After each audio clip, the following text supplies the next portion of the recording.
Okay, what is going on? LBHT crew B, what is going on? I mean, I don't know what there is to say. I mean, we could have stopped doing the show. We have confirmed Carolina's got the greatest quarterback of all time coming off last week's performance. Carolina is 6-5. They've already beat their projected win total for this season. I told y'all before the season started, Bryce going to the Super Bowl before Lamar. We're just a few short weeks away from that happening. I mean, it's all coming together. Apparently, we're gonna be retired in February. We have the greatest tight end of all time too.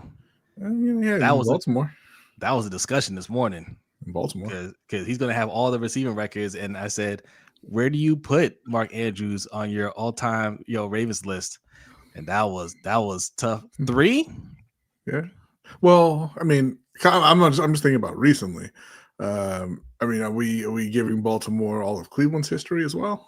No, just Baltimore Ravens. He's third. Todd Heap, Dennis Pitta. No. I'm just talking about Ravens. Yeah, Todd Heap, Dennis Pitta. No, not the position. I'm talking about all time like Ravens great. Oh, I thought you meant tight end. My bad. Like, I said what I said.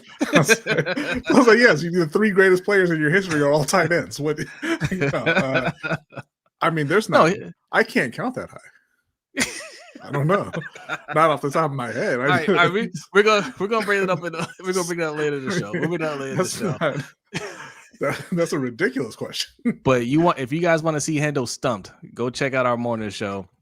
We do it Monday through Wednesday on this channel and the Road Pod. We simul stream that. Hey, let me ask you this: where does Tom Zbikowski rank? Same thing.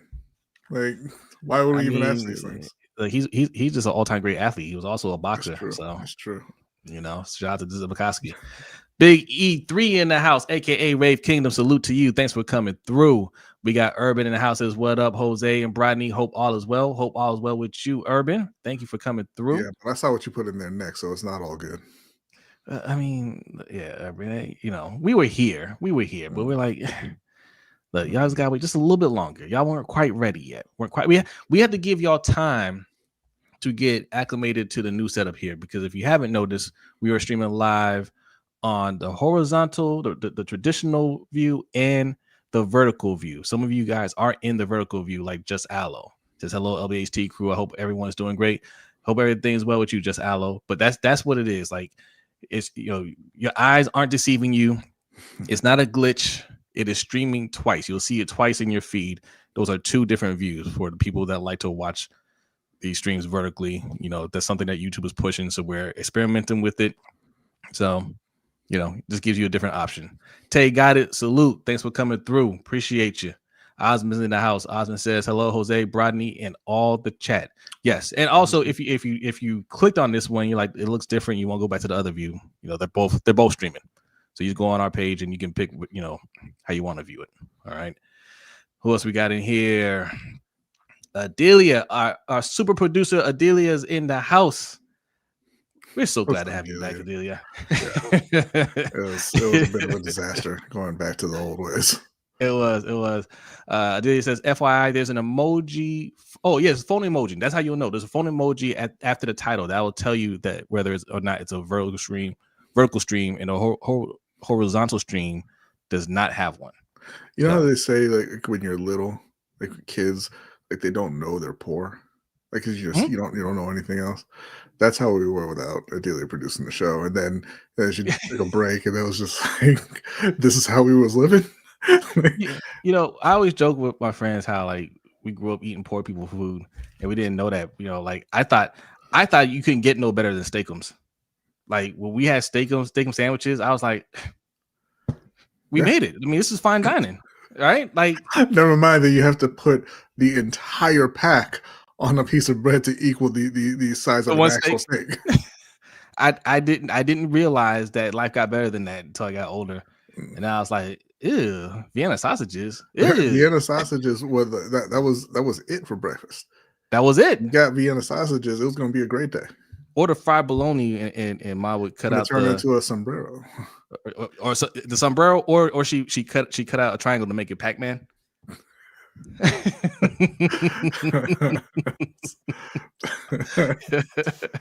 It won't let me type in the vertical stream, but just Allo, if you go to the channel page under live, then you can pick one without the phone emoji. Yeah. Oh, yeah. StreamYard. Okay, I'm not gonna go too in on them. Right? They're trying out something different. All right, whatever. They And like a dude said, it could just be YouTube.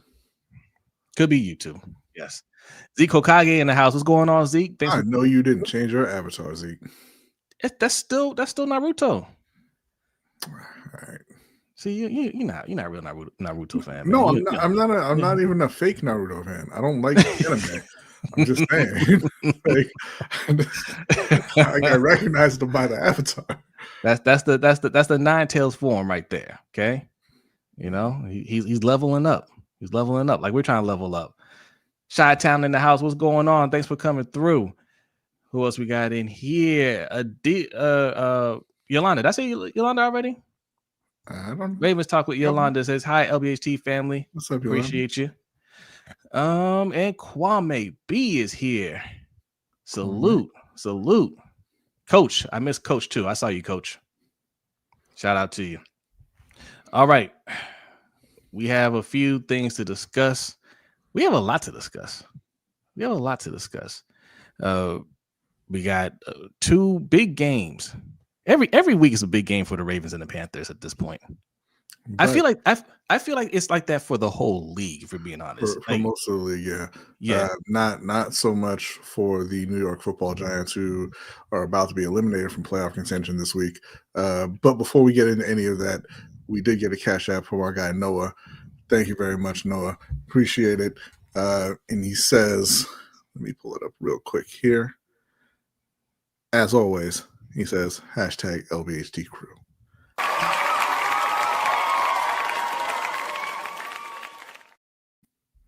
Salute to Noah. Appreciate that. Thank you very much. Thank you. All right. So we got a lot to discuss. We're going to get into it. But first, we like to start every show with a Black History fact. And B and Nicole have a Black History fact for you.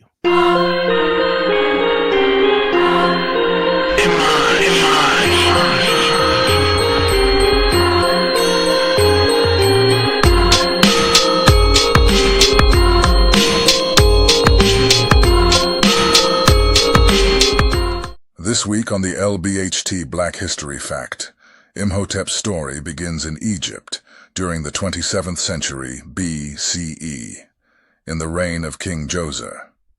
Though born a commoner, his brilliance quickly set him apart. His very name, He Who Comes in Peace, hinted at the wisdom and calm authority that would define his life. Rising through the ranks, Imhotep became Djoser's trusted vizier, chief architect, and high priest, a man whose talents seemed limitless. His greatest achievement was the Step Pyramid at Saqqara. Before Imhotep, Egyptian tombs were simple, flat structures called mastabas. Imhotep envisioned something revolutionary, stacking mastabas, one atop another, to create a towering monument of stone. The result was the world's first pyramid, a structure that not only honored the king, but also transformed architecture forever. This bold design marked the beginning of Egypt's age of monumental building, inspiring centuries of pyramid construction. Yet Imhotep's genius was not confined to stone. He was also a physician and scholar, remembered for treating illness as a natural condition rather than a curse from the gods. This rational approach to medicine was centuries ahead of its time, and it earned him a reputation as a healer, whose knowledge could ease suffering. His writings and teachings influenced generations, and long after his death, Egyptians worshipped him as a god of medicine and wisdom. The Greeks even equated him with Asclepius, their own deity of healing. Imhotep's legacy grew larger with each passing century. By 525 BCE, he had been fully deified, one of the rare non-royal Egyptians to achieve divine status. Shrines were built in his honor, and pilgrims sought his guidance in dreams, believing he could cure them. To this day, he is remembered not only as the architect of the first pyramid, but also as one of history's earliest polymaths, a man who mastered architecture, medicine, astronomy, and philosophy, and whose intellect elevated him from humble origins to immortality.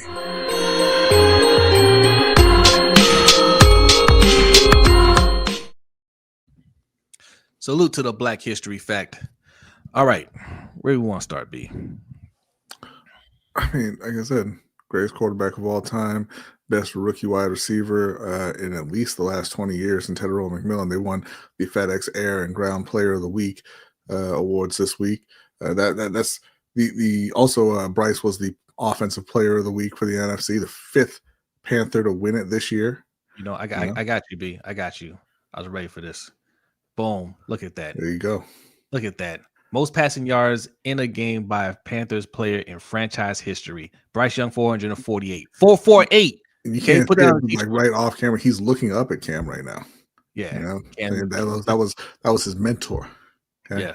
Yes. So shout out to him. And look, this goes to what me and B have been saying. I mean, he kind of represents the team as a whole this year. Up, down, right? When you have a game like last week, they're all saying, he ain't the guy, he's not it. And then he comes out this past weekend and plays like that. I mean, and it was looking dire too. Not just that he broke the record, broke it against one of the top pass defenses in the league. Yeah, they were giving up about 165 yards, somewhere in there, per game, and he dropped 448 on them with 3 touchdowns and no turnovers. Yeah, so a pretty incredible performance. And towards the end, it was in the fourth quarter, right, where he got hurt. It was before, a little bit before that, I think. He's not been 100% since he hurt his ankle to begin with. But yeah, I think it was in the fourth where he tripped and they stepped on him multiple times. No, it wasn't. I think he had re-injured it even before that. It was in the fourth because I was tuning back and forth between games, and I remember thinking, because they went for it on 4th down. That was a 4th down play, and I was like, they have to get this right because there's not a lot of time left. And then he tripped over his guy, fell down, got hurt, and I was like, well, that's a wrap. And I changed the channel. But by that point, Michael Penix had exited the game. Michael Penix out for the year, man. I hate to see that for him. And they're saying likely the start of next year as well. Oh, that sucks, man. With a partially torn ACL. Hopefully he doesn't take that full recovery time and he's able to get out there early and play for the start of the season. But just a devastating injury for Penix, who's had a long history of injuries going back to college. Yes. But I remember, I changed the channel and I said to myself, well, Kirk Cousins in the game, man. It's not over. That's exactly what I was thinking. I was like, it's not over. Let me turn it back. And you guys have gotten the ball back and you scored and you took it to overtime and you won. And I was like, see, I knew it. And Bryce Young had come back by then. And, that's what surprised me because it looked like he was going to exit the game. I didn't think he was going to come back. Shout out to pay the bills for the $5 cash, not cash app, the $5 super chat. It says for some ice, B wants to hit his head. Greatest QB, eh? Listen, you better watch yourself around Murder Peg. Pay the bills, all right? For a $5 bag of ice. Getting real bold in the chat. Pay the bills, all right? Yeah, man. Yeah, he's out. Michael Penix is out. That sucks. Listen, you might want to, and no, I wish the best for Michael Penix. I hope he has a speedy recovery and he comes back and plays well. You might want to stop calling him your dog, coach. He ain't good. Right? You might want to distance yourself from that while you can. Hey, shout out to the Flex Zone, man. Make sure you guys subscribe to their podcast. And they're on YouTube. It says congrats to Bryce Young turning his career around. Yeah, I mean, look, it's so this is what we want to ask. This is what we're getting to right now. What does he need to do to play consistently at a high level moving forward? Because like this isn't the first time he's played well. Like he always plays well against the Falcons. But like he has up and down games. Even last year, like he started out really bad, got benched, but then came back and played much better down the stretch. And he's playing better overall this year. But I mean, he's had his lows. So what needs to happen for him to play consistently good for the rest of the season? To be honest, I think it's less about him. I mean, obviously, every quarterback has to make the right decisions and protect the ball and all that kind of stuff. So obviously, he has to do that as well. He's made some really poor decisions throwing passes that have been intercepted. He's had obviously the ball knocked out on he's lost several fumbles and all that. So yeah, every quarterback has to take care of the ball. But as far as just him, producing, I think that's more about the wide receiving core and the coaching staff than it is at Bryce Young at this point. Early in the season, and we had even Derek D. Weezy saying that they needed to throw the ball downfield more, and I said, yeah, ideally, but they didn't have anybody to throw the ball downfield to. It was just Shedeur, McMillan. Xavier Legette was out at that point. Jimmy Horn hadn't even played yet. Jalen Coker was on IR. So like there weren't a whole lot of options. But now you're seeing Legette's healthy. Jalen Coker is starting to round into form. He's playing well now. They've got Jimmy Horn out there. He's getting involved. And I think Dave Canales is getting more comfortable and trusting the pass game more with those guys out there than he did earlier in the season. And I think that's really just the key is him and the offensive coordinator saying, go ahead and just throw it around, right? Because we've got guys that we believe in who are going to make the catches, make the plays for you. Shedeur McMillan, he's been playing great all year. And Canales mentioned in his press conference that they made it a point to move him around the formation to get him, in favorable matchups because he had the exact same number of catches, yards, and touchdowns inside the numbers as he did outside the numbers against Atlanta. But also Xavier Legette has had a few games where he's made some big plays for Carolina. Jimmy Horn has made some big plays for Carolina. He doesn't have huge, big numbers, but he's made some big plays for Carolina. Jalen Coker had a few big plays against Atlanta as well. So, with those guys kind of all of them getting healthy and kind of getting into their rhythm, Bryce should be fine moving forward. It was when he was out there, no offense, but trying to throw it to Bryson Tremaine on 3rd and long that they were really, really struggling. But they've got the guys out there now. Hopefully Legette keeps playing, to a higher level than he has before. I think Jalen Coker is nearing 100% and he's ready to go. And I think they can, continue to get or look for ways to get Jimmy Horn involved. And those guys playing well will make it much easier for Shedeur McMillan out there as well. I don't think you can expect to see the play that you saw from Tommy Tremble too often, but they have, but that's the thing. They have 3 tight ends who are probably none of them are starters, right? Right.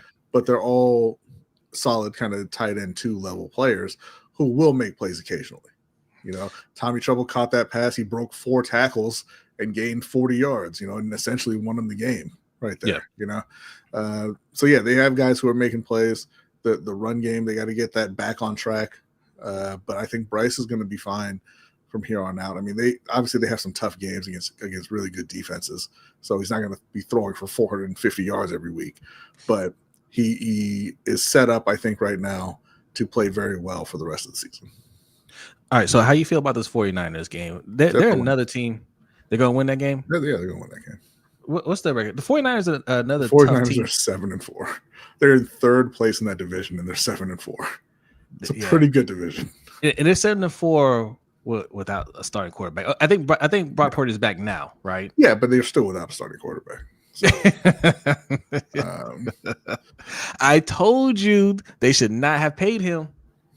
But it's like, look, I'm joking about Brock. Like he's fine. He's not a great quarterback or anything like that. But they are a kind of scheme driven offense, and honestly, right now they're not getting the most out of Christian McCaffrey, and that's the scariest part of their offense to me. Yeah. But they do have George Kittle, so maybe I should take that back because we can't cover tight ends at all. But this is going to be a revenge game, not for Christian McCaffrey because he made out in that deal. Revenge game for the Carolina Panthers for trading him away. All right, he's going to get shut down this week. Then that'll lead to the Panthers win. They're going to be 7-5 going into that Rams game. Is that at home or is that the Rams game? I'm not sure. No, the 49ers game. Let me pull it up here and see, because these are their last 2 games before their bye.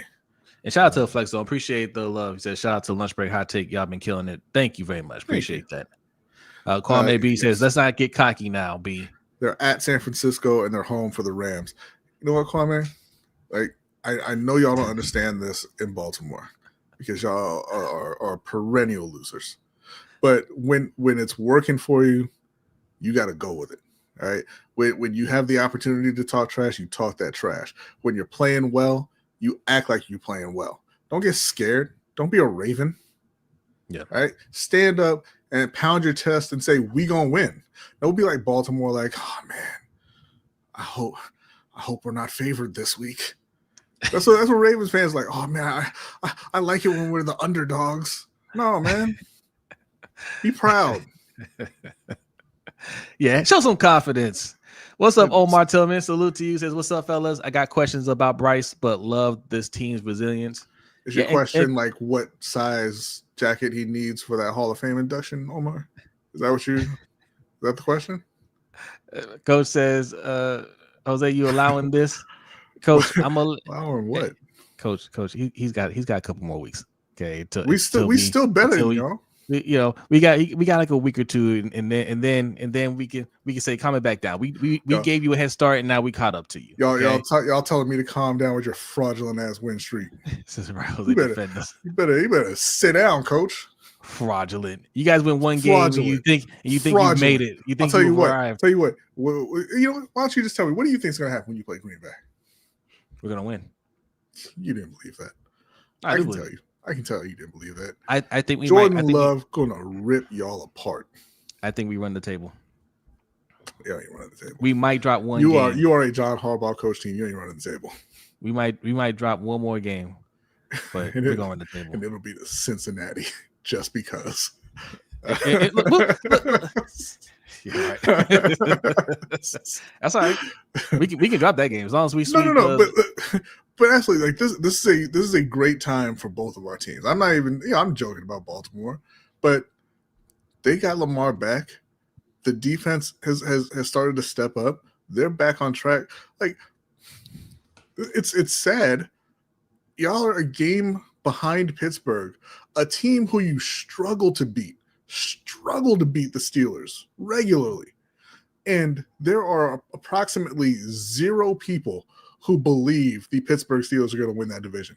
And with good reason. Like Baltimore is going to win that division going away. And you know what? Like Carolina may get to the playoffs, they may not, but this is the best season the Panthers have had in about a decade. And they finally look like they've got the right GM. They finally look like they've got the right coach. They've got the quarterback in place, and they're going in the right direction. Yeah. So there's nothing but happiness over here. Yeah, no, I think Tracy's here. What's up, Tracy? Says, hey guys, I have yet to get a newsletter. I know that's my fault. That's my fault. I told Handle this morning too. I was like, I got to work on a newsletter today. Somebody's gonna ask about it, and sure enough, Tracy asked for it. Morning shows are great, even though I have to watch later because I keep missing live shows. That's okay. That's the thing about it. I do them that early because I got to get out the house by a certain time. So it's okay. They're meant to be just quick, just headline type stuff, and just to get your day going. You don't have to catch it live, catch the replay, and listen to it on your way to work or as you're getting ready for work. But I appreciate the support. Thank you so much, Tracy. Yes. But Bryce, I think this team, this is a year that you're discovering yourself, that you're finding out who you are, what your deficiencies are, what you can do to improve next year. Bryce, yes, you want to see consistency, but the team ain't all the way there. But what I love from him is he's not hanging his head or anything like that. He plays with confidence. He can have a bad game one week and it doesn't shake his confidence the next week. He can go out there and have a game like that. The consistency, I think, will come. And they're not, they're not overly talented. So yeah, they do have those inconsistent games, like games where they don't play very well. But the thing that is consistent is the effort, and the other thing is consistent is the belief in the team and the coaching staff. Like the players know, the coaches know, the front office knows that they are going in the right direction finally.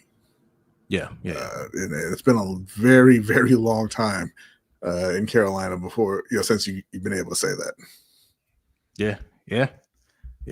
So. We're just coming up on Matt Rule's, Jay-Z didn't build Rome in 7 years thing. So, we're right on track. Somewhere Matt Rule is saying, see, this is all because of me. I told him, I told y'all to take about 5 years, and I set the wheels in motion. So you're welcome. He sure did. What a jerk. He's not a jerk. I think Matt Rule's fine. He's just jerk. He's just not he's not an NFL coach, man. He's just no, not at all. I don't, I'm not I don't hold grudges against coaches and stuff once they're gone. You're absolutely right, Omar Tibble. Matt Rule is taking credit for this. Let somebody interview him and ask him about the Panthers, and he will say, I started this. Hey, I put the wheels in motion. Facts are facts, all right. But no, I don't hold grudges against coaches once they're gone. Oh, he's been assistant youth pastor. You got to be the assistant. Yeah, he's doing a good job in Nebraska. College. He's doing a job in Nebraska. He was doing good before he came into the league. I mean, he's a college coach. Yeah, and that's fine. Yeah, I wish him all the best. Yeah, that's always been my thing. I don't believe if you're trying to turn your team around, or you especially if you're competing, you're just looking for that right coach, right? Never get somebody from college. We talk about firing Harbaugh all the time. Yeah. Okay, Harbaugh is an NFL coach. There's no doubt about it. Mm-hmm. If we fire him, the next candidate, I don't want it to be the Notre Dame coach. I don't want it to be anybody from college. Nobody from college is going to come up. That's just Barry Switzer, right? That's when he had all the talent. Yeah. Right. Like Pete Carroll doesn't count. Pete Carroll was already an NFL coach before he went to USC and came back. Right. That doesn't count. I'm talking about first time coaches. We're talking about rookie head coaches. That's why I should be more specific. Rookie head coaches. If you've never coached in the NFL before at any level, you come into the league as a head coach, I think you're not going to be successful. I think you should. I don't care how good you are at the college level. I think you come into the NFL, you have to start out as at least a coordinator before you jump into a head coaching position. I don't think you can jump right into a head coach position because these coaches coming from college, especially if you've been highly successful and you've been coaching for a long time, they got it all messed up. They think they can talk to grown men the same way they talk to young men. Yeah, it's about the personality of the coach, right? But I think you're right because you're not going to get the time that you need to adjust to the NFL game.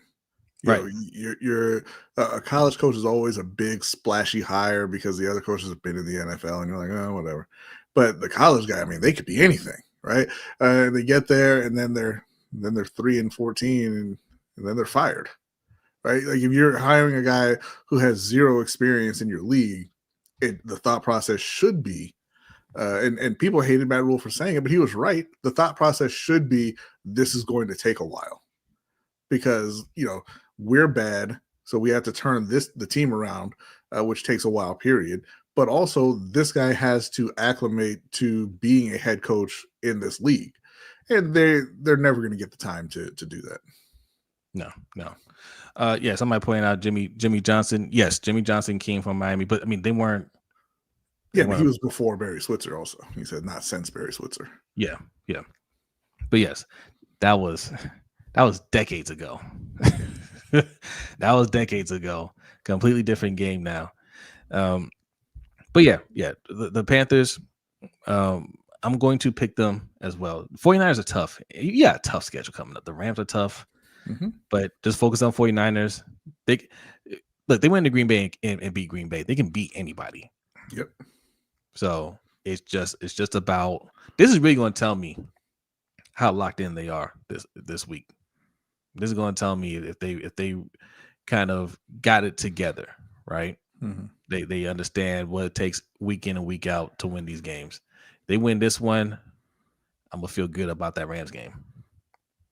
Yeah, I mean the Rams game is going to be tough to win regardless because they're a really good team. But like I said, there's nobody in the league that Carolina can't beat. Yeah. All right. Moving on.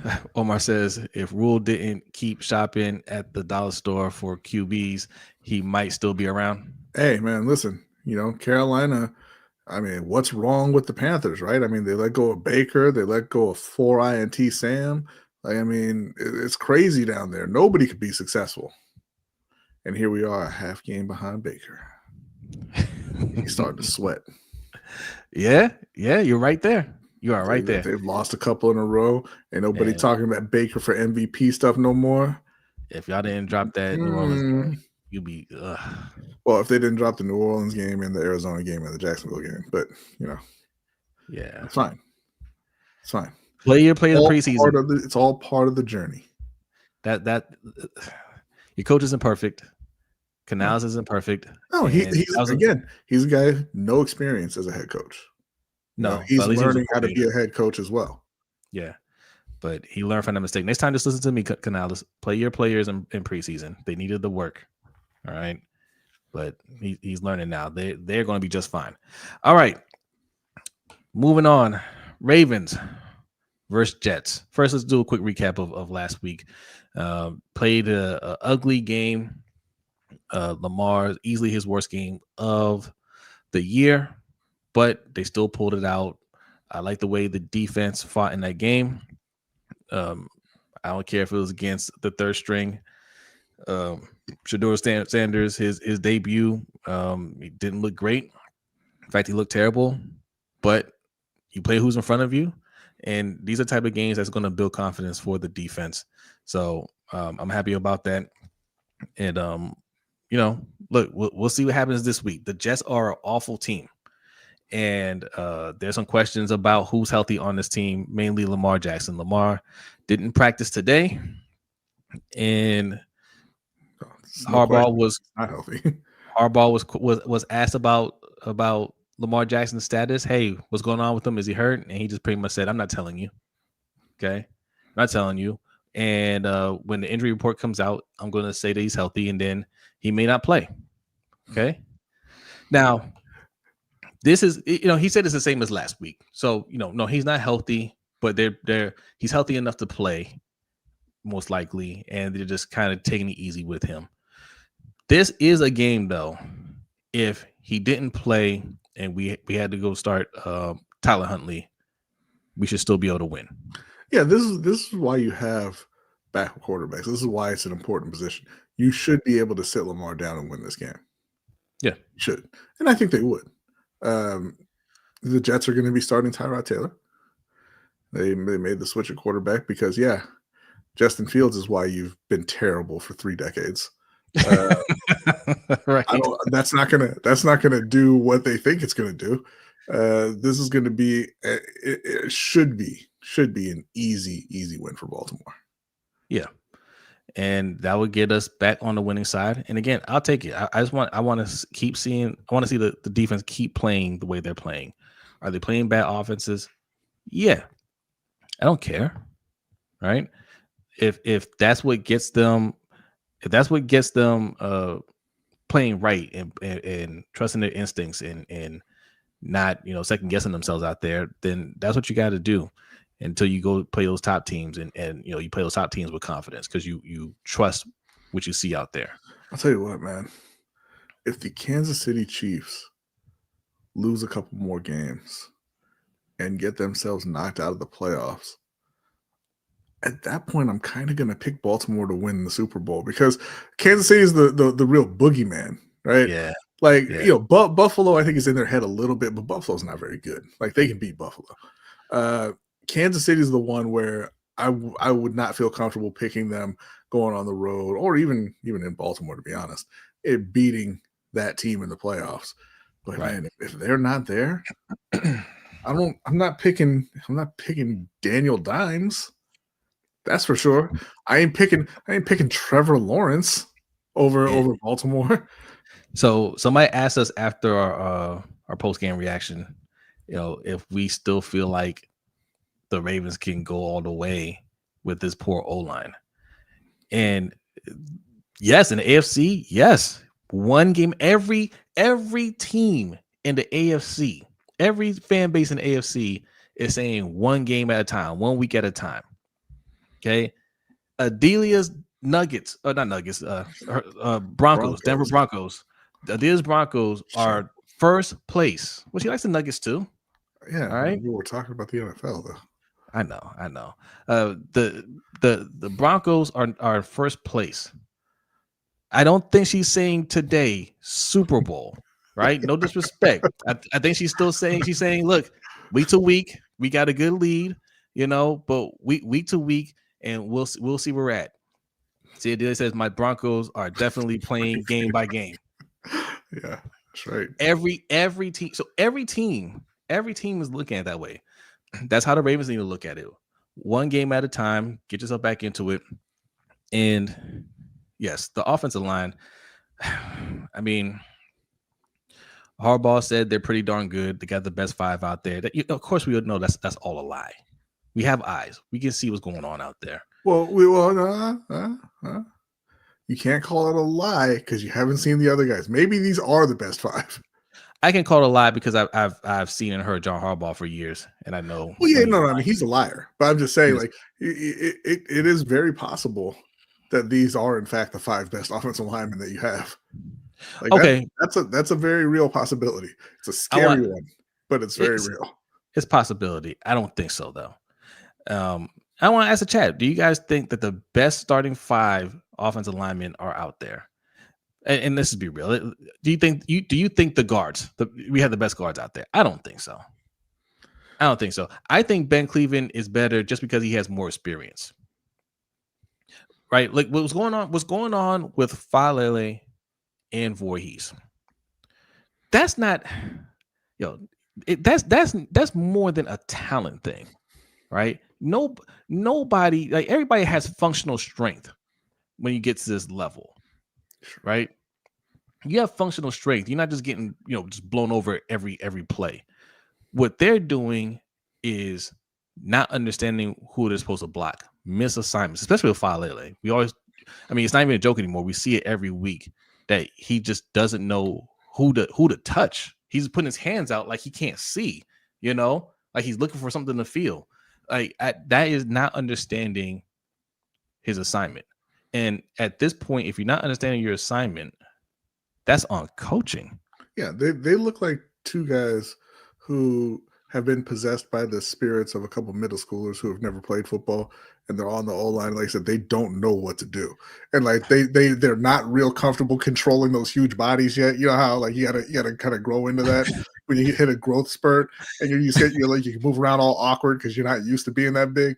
It's like they don't know how to control the bodies. They don't know where they're supposed to be, and they're just flailing around like literally just spins. He just spins. It's just vibes, man. Just Al says, no way. Cleveland is better than Fala down the lay. Fall down and lay? Man, come on. Fall down the lay.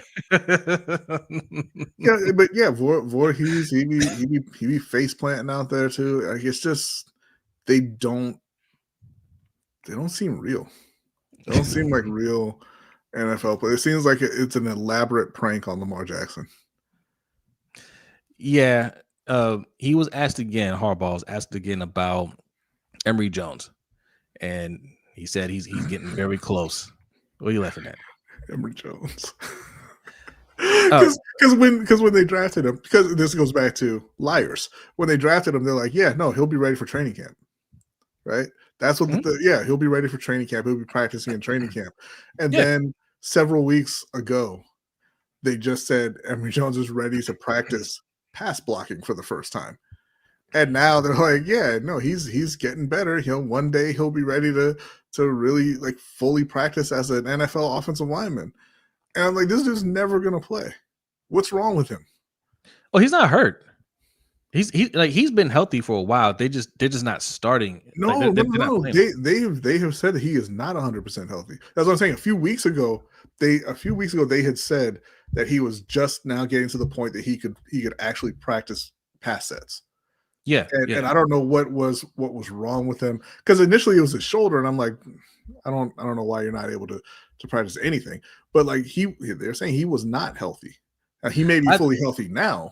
No. That's what I'm saying. Like the last few weeks, he's been healthy and practicing. When I say they just don't think he's ready to go out there and play. Well, of course not. Yeah, he's practiced for 2 weeks. I mean, I'm willing to bet he knows to put hands on somebody out there. I don't know. He might have forgot. Like this might be a Markelle Fultz situation with him, Falalele, and Voorhees, where they all just forgot what blocking is. With all of them, with everyone. Here's what I honestly think. Obviously, we got Cleveland, Jones. Who's the other guy that we have? I forget his name. Well, he's attacked, but Vincent. No, not Vincent. Even Vincent, get him a try. I forget the other guy's name. But they don't like to rotate guys in and out. But that's what they need to do. They need to rotate guys out and see who's really playing the best. And they need to do it now. Like Coach mentioned yesterday, that it's you got to get these guys out here playing so they get some cohesiveness. But I will sacrifice that if Bullock. Yes, thank you, Daniel Franklin. I will sacrifice that if we can get some guys that can just hit somebody. Put your hand on somebody. And honestly, and if they're not comfortable, because what it is they're young, and Harbaugh doesn't trust young players because he can't develop young players, and you've seen that they can't develop young players. Go on the street, find somebody. Dumpster dive and get somebody that has some years of experience. Are they going to be good? No. Will they be better than this? Hell yes. Because a veteran player that hasn't been coached by Harbaugh has a basic set of skills and knowledge of the game. And they will at the very least know you can't let a guy roam free and hit your quarterback. They'll know at least that. Yeah, you got to find somebody who knows when and how to hold, at least. Yep. Falalele straight up gets out of the way of defenders. Like he avoids contact. Yeah. So you need to get somebody who, they're going to get beat, but they'll grab on. And like I said, the refs aren't going to call it every play. Yeah. So what's up, KP? KP says this is the most injuries Lamar has dealt with in the season, and he's averaging more sacks this season than he has in his career. Does this coach's staff and front office not have eyes or a brain? They do. But they don't like the fact that we have eyes and a brain. And if we point something out, it's, hey, you don't tell us what to do. Yeah, if all of Ravens flock and all the media had just been silent, they would have benched those two by now. Yeah. But John Harbaugh is not going to do what some clown at the end of the bar tells him to do, because you don't know football. Yeah. Right? Yeah. And he does. Yeah. This is the thing, too. Kogan says, never thought I'd miss Macari. Yeah, there was no reason to let him go. Like, Macari is not a great old lineman by any stretch of the imagination, but he got re-signed in Baltimore initially because he's a very valuable player in that he can play all 5 of those positions. He's not playing them great, but if you need somebody to step in, he's got experience at all those positions, and he can step in and kind of, keep things afloat for a while. And they said, man, he's better than Voorhees. Better get him out. House says Macari was just as bad as who? No, he wasn't. As who? As Falalele and Voorhees? No. I now don't mistake that for us saying that Macari is good. No. Because he's not. But he was not as bad as these two. You'd be hard pressed to find players as bad as those two.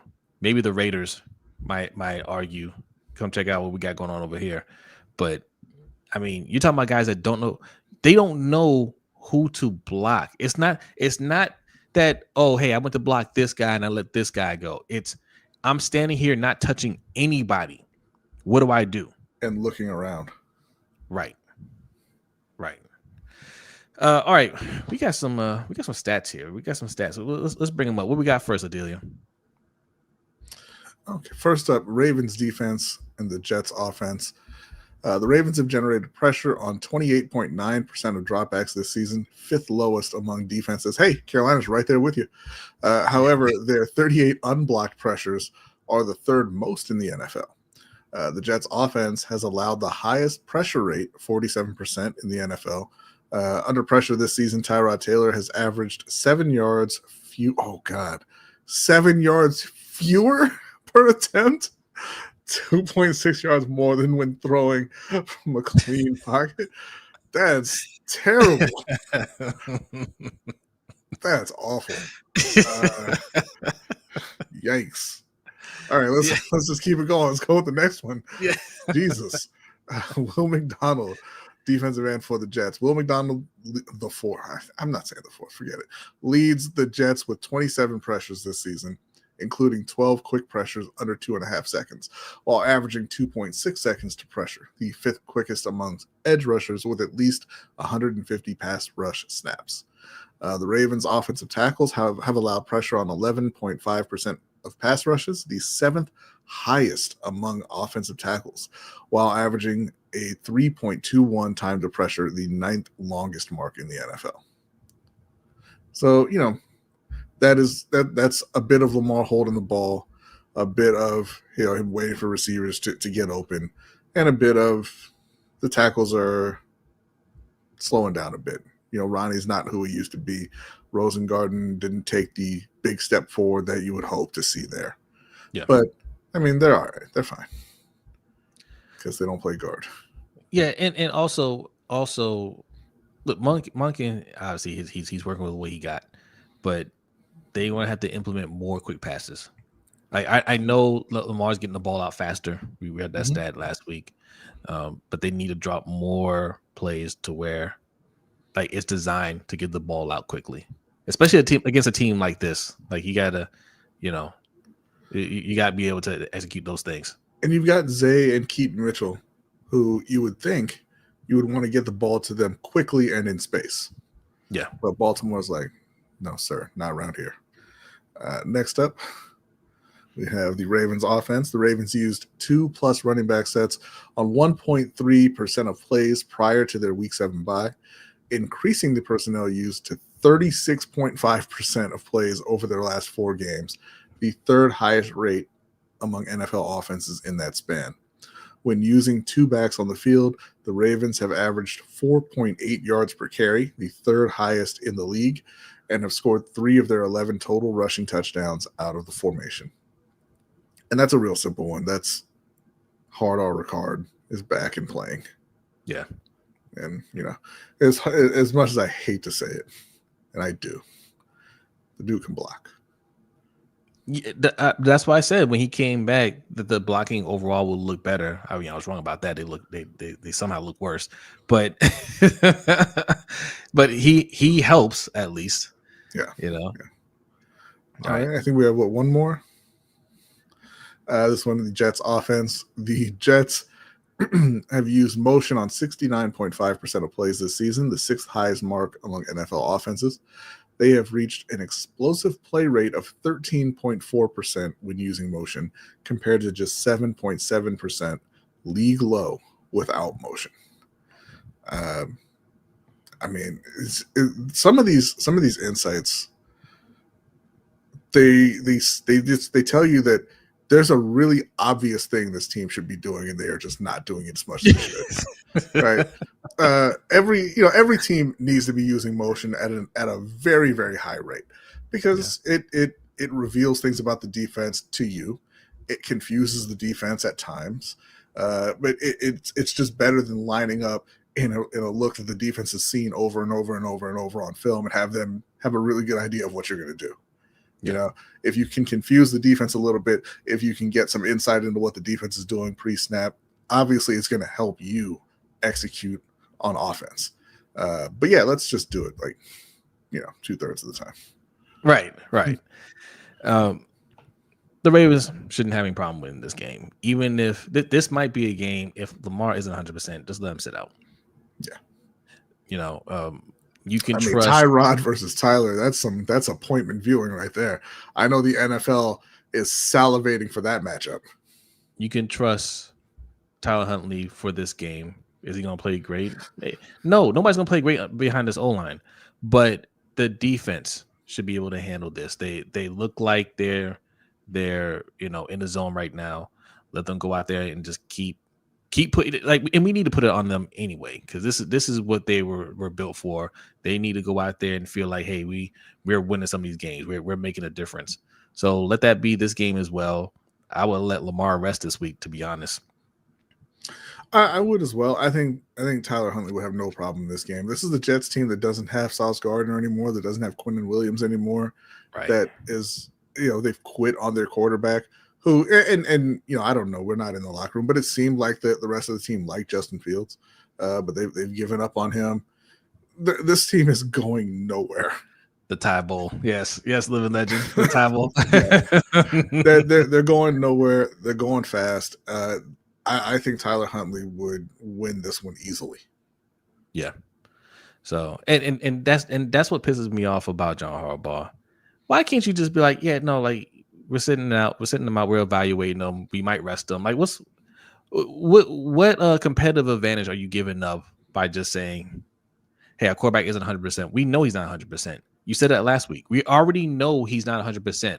We know it's a knee thing, right? Like that's already out there. We've seen him play, and he's not moving the way he normally moves. We already know. You're sitting him out today. He's not getting a Veterans Day. He's sitting out because he's hurt. You said the same thing as last week. Well, what happened last week? Well, he was too hurt to practice. Okay, then say that. That's fine. He might play. He's testing it out. We're letting him rest today. We might go with Tyler, but ultimately go with Tyler Huntley this week. Let him rest up. Like he's just getting banged up out there. I mean, sacked 4 times by Myles Garrett. One of them, Myles Garrett picked him up and slammed him to the ground. Of course he's hurt. That's not funny. But yeah. I see your comments, Killer Cam. You say that San Francisco fans are talking a lot of trash and saying it's going to be a blowout. They also lost to Houston, so whatever. I don't particularly care what they say. And this game is on Monday night for those of you who don't know, the Carolina and San Francisco game. And I'm just going to say it, Bryce Young is a stone cold killer. Right? They ain't going to get blown out on Monday with everybody watching. Yeah. That's not going to happen. Killer says Grant Cohn says y'all are good, but Niners are clearly superior. I like Grant Cohn. They're one game superior. But watch Grant Cohn if they lose. Grant Cohn goes in on that team. He's not even wrong. They're clearly more talented. Yeah, of course. Yeah. They're absolutely more talented than Carolina. But so are like 6 of the teams they've beaten this year. Like it's not just about the talent. I saw a quote. I forget who the quote is from. It might have even been Ferris that retweeted it. That he says, "Hey, we were clearly the better team on paper. Unfortunately, we play the games on grass." Facts. Right? Imani says, "I just hope they don't play down to the competition." Talking about the Ravens. Yeah, that's always a concern. I feel like Tom Monken is pulling away from. I don't have anything. This is just a feeling. I don't have any sources or anything like that. But I feel like Tom Monken is pulling away from the ranks of Harbaugh a little bit. I feel like not every play called out there is in line with what Harbaugh wants. And even though they're making it seem like that was Harbaugh's game plan for that fake tush push, I do not believe that was a Harbaugh call. Been watching him coach for a long time. Yeah. I've never seen him making an in-game adjustment like that. He'd been setting that one up for years. Yeah. But no, he definitely pulled away, and you saw exactly when he did it when he hugged Trippy. Yeah. Yep. And he said FTMF. Yeah, I don't think he was talking about the people who posted the article. I don't think so either. And good for Todd, man. Yes. Don't just take that. I'm becoming more and more of a Todd Monken fan, right? Because it shows that he understands the game. He knows what he's like, look, I know what I'm doing out here. Like, yes, I don't want to go against my head coach, but if you're gonna throw me under a bus, I'm gonna be a scapegoat, then I'm gonna do my own thing. I know more about offense than you do. Yeah. Right? That's a fact. He knows more about probably defense as well. Yeah. Probably special teams as well. I ain't gonna take that from Harbaugh. I will. Your special team sucks. But whatever. but him. I think there are some plays we just like. Look, we can't do this here, man. We're not getting the push from this O-line. I gotta get creative. I got just call certain things, and they've been working. And Harbaugh can't say anything about it. If they're going, you're not going to fire him in season. So, at the end of the season, if you're going to fire him, that's fine. But I'm going to make sure that my resume, holds up.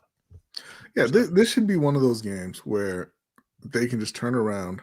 They can sit Lamar, turn around and hand it to Derrick Henry, hand it to Keaton Mitchell, hand it to Justice Hill, and win easily. Maybe not by a wide margin, but win the game easily. I agree. But it should be easier than the Browns game. But Daniel and Andrew won't allow that to happen. So, but this is also a game. It's also a game to rotate the other guys in. Yeah, if you were one to recognize your own mistakes, and if you had something called humility, and if you were interested in righting the wrongs that you've put out there for the past 12 weeks or 11 weeks. Michael Johnson says this whole guy at the end of the bar thing is played out. Just because Harbaugh is in the NFL doesn't mean he knows more than fans. You have fans who know a lot about football, Brodny. Yeah, that was my point. Yeah. I don't think you picked up on the sarcasm, Michael. We say that on the show all the time. My take on that is I don't think half of the league is qualified to do their jobs. I don't think we have NFL caliber coaches, not just head coaches. I'm talking about position coaches and coordinators. I don't think I would say at least half the league are not NFL caliber coaches. Meaning, if it was a true meritocracy, right? Mm-hmm. You had to get here based on merit and your knowledge and how good you are. There would be a ton of new coaches that you've never seen before coaching in the NFL. There are coaches that can do a whole lot better than what you see out here. These coaches that you see in the league are here through nepotism because they're related to somebody, because they know somebody, not because of their knowledge of the game. So and especially in the front office as well. It's about who you know, not what you know. So I think there's a lot of substandard coaching going on in the NFL. Yeah. And even guys who earned their way there, you're not necessarily the best coaches out there. I said on the show multiple times. It's like if somebody sat you down and taught you how to play a specific song on the piano. You know how to play that song, but you don't know how to play the piano, right? And that's guys come up through these coaching trees and they learn how to do it a certain way, and that's how they do it, right? Whereas you have other coaches who know how to play the piano, as it were, and those are the guys who can adjust in game. Those are the guys who can adjust to their personnel, and change who they are, because that's what coaching is, right? It's like you don't say, hey, I run this system and we're going to take these guys who don't fit and just mash them in there.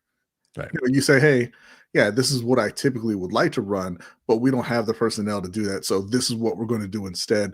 We're going to fit what we want to do around the strengths of the players that we have. Yeah. And most coaches don't know how to do that because they learn to do it a certain way and they get passed along. And, once you're in forever. Forever. Yeah. Yeah. If you don't believe that and I know this isn't the NFL, but this applies to college as well. If you don't believe that, go look at DJ Durkin. That dude killed one of his players and is the head coach in college right now. Yeah. He should be done. All right. Before we move on to the next thing, one more piece of Ravens thing we talked about at the beginning of the show. Mark Andrews, who broke the Ravens reception record, already had the Ravens touchdown record, all-time scoring record, is 4 catches away. Hold on, let me bring this up here. Let me bring this up. Mark Andrews needs 4 catches Sunday to become the Ravens all-time receptions leader. He already owns the team's records for career receiving yards and touchdown catches. The only tight end who currently owns a franchise's receiving triple crown is Travis Kelce. So you see, B, he is on the level of Travis Kelce. Okay, but the question is, I asked that this morning on our morning show, and man, Hendo was stumped. He was. I said, hey, like he's going to be in a ring of honor, sure, but where do you rank? Like where do you put him in terms of Ravens legends, all-time legends? When you think of the Ravens Mount Rushmore, the all-time greats, where do you put Mark Andrews? That was a tough one to answer for him. It's tough to answer because it's a really high number. It's a very high number where Mark Andrews come in. Yeah. Not high rank, number, like high low rank. Yeah. Because like just off the top, Lamar Jackson, Joe Flacco at quarterback. I mean, and honestly, Trent Dilfer. I mean, he won the Super Bowl. Then you're looking at you got to do it, and I'll explain why afterwards. But Jonathan Ogden, Ronnie Stanley, Marshall Yanda. You're talking about offense. Yeah, right now. Osamele. Osamele? As a better player, I think so. But okay, I'll take him off. I'm not gonna argue it. I think Anquan Bolden. Anquan Bolden, Torrey Smith, Todd Heap, Dennis Pitta. I would put Derrick Henry right now. I mean, he hasn't been here that long, but I put Derrick Henry, Ray Rice, Derek Mason, Steve McNair.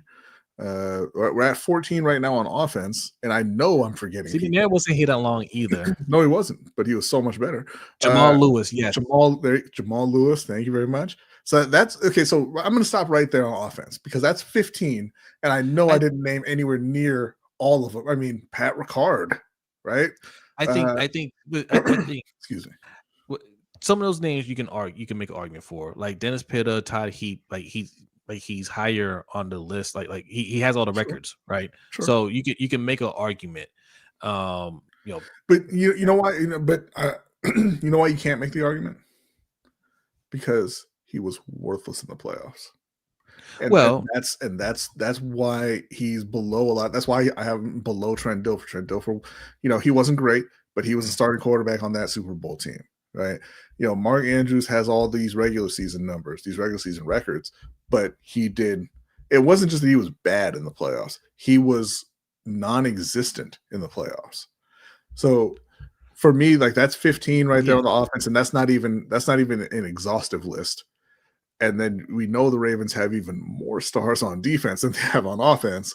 So you're looking maybe he's in the top 50.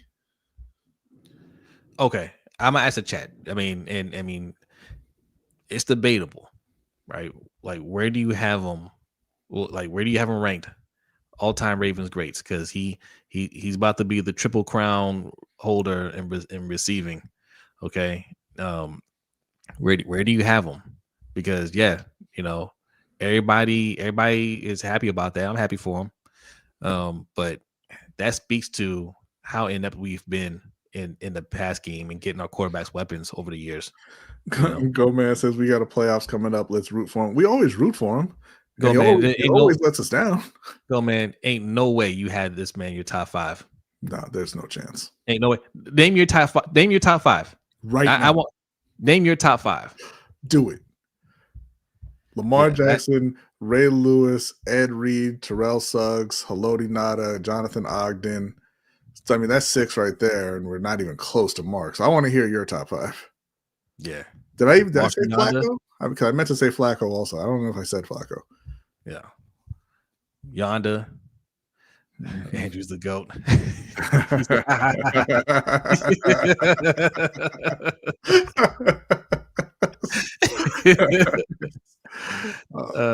Devon Alice says, I got him.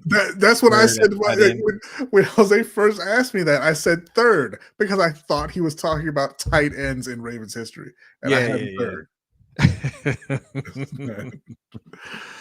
We talk, so this is a good question. If we're talking playoff performance, then where would y'all have Lamar Jackson? Because he hasn't played great in the playoffs, and that's he hasn't played nearly as bad as people would lead you to believe either.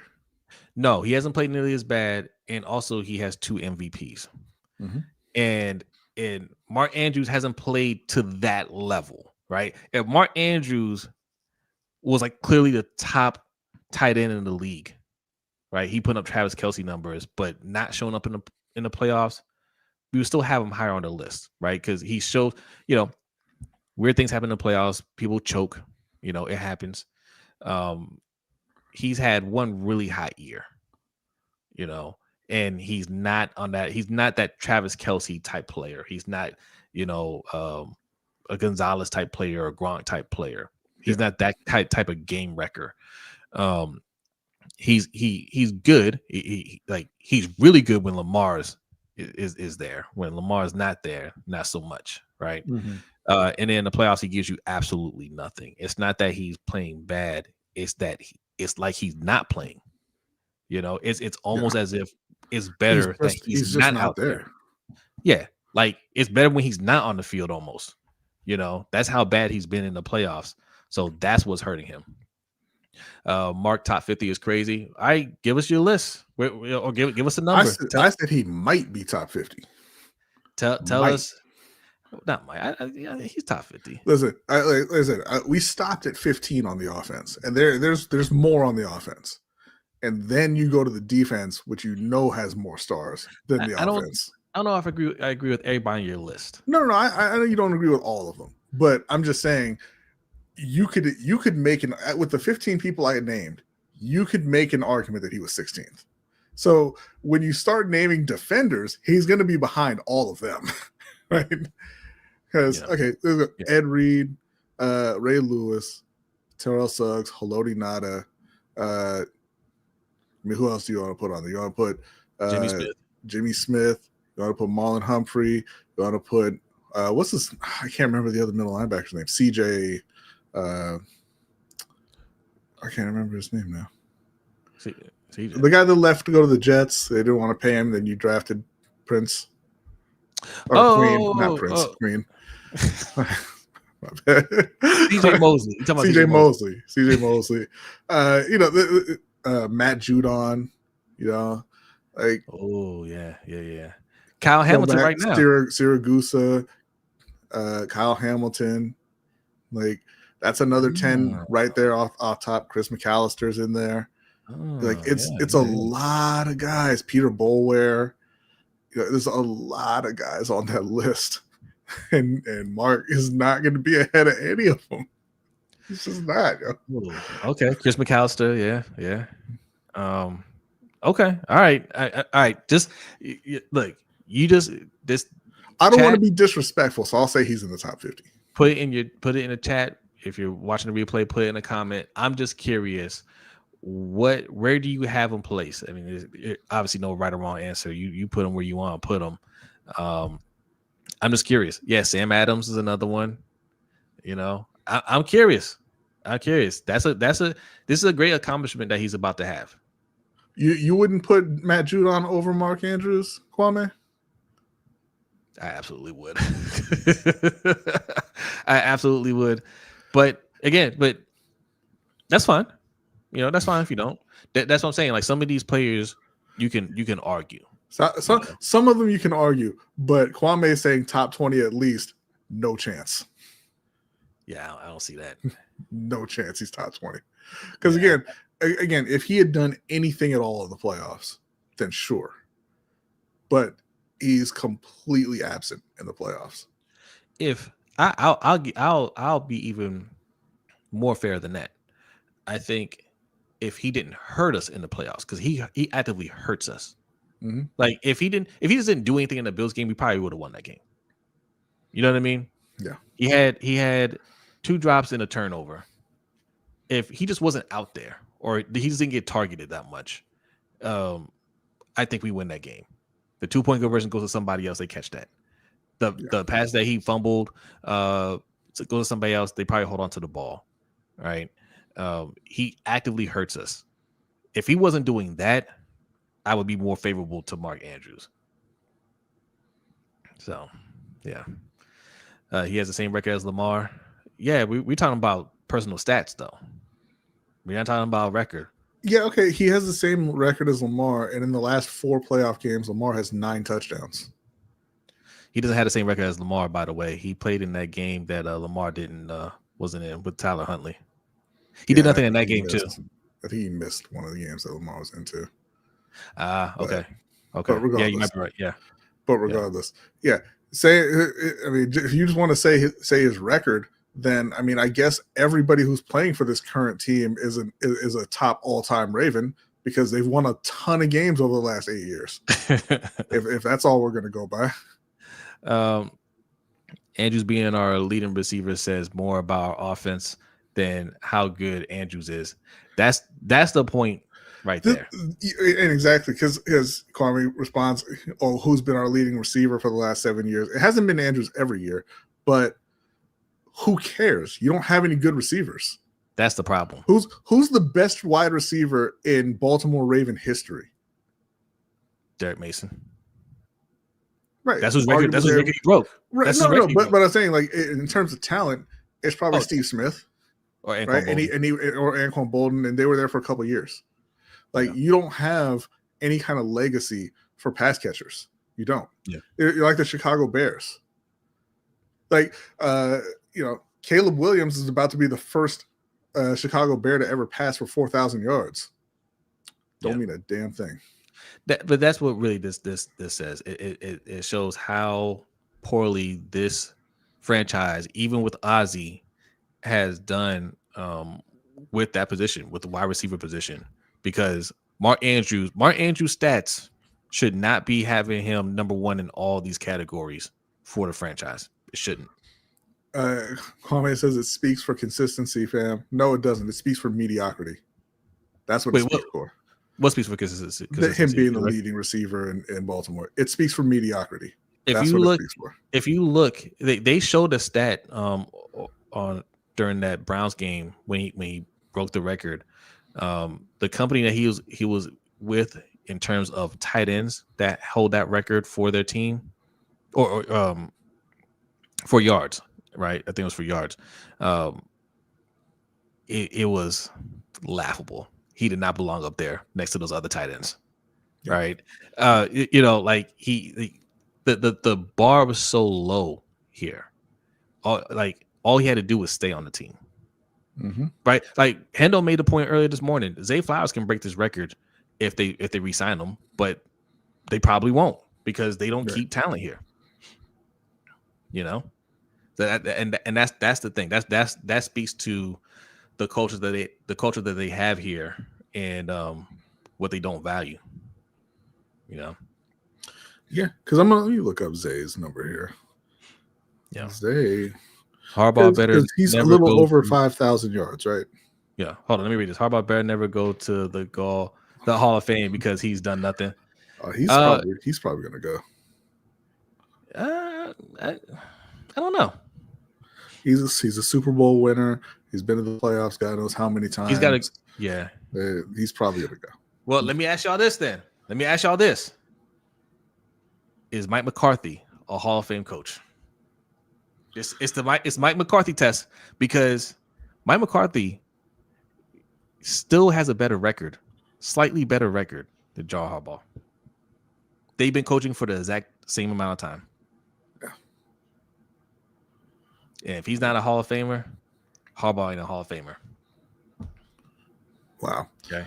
So, like, we're talking about this, right? And how big a deal it is for him to break the record. Zay Flowers is currently 10th. all time for the Baltimore Ravens in receiving yards. He's played for 3 years. He's 10th. So how far away is he from 9th? I'll tell you what, week. it's in play in the first it's in play in the first drive this week. Wow. He is 25 yards behind Anquan Bolden. See what I'm saying? By the way, another fun fact, Travis Taylor has more receiving yards for the Baltimore Ravens than Anquan Bolden does. Doesn't mean anything. Means absolutely nothing. Torrey Smith is 4th all time with 3,591 yards. Yeah.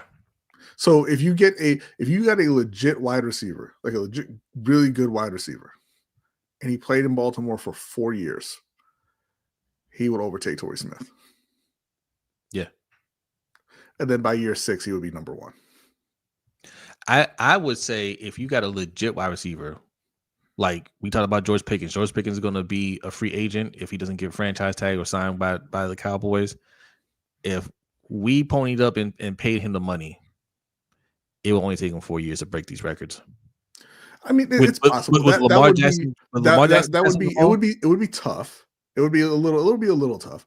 It wouldn't be that tough, but I mean, it would be. You have to just be healthy the entire time is really what it would come down to. But yeah, it's doable in 4 years.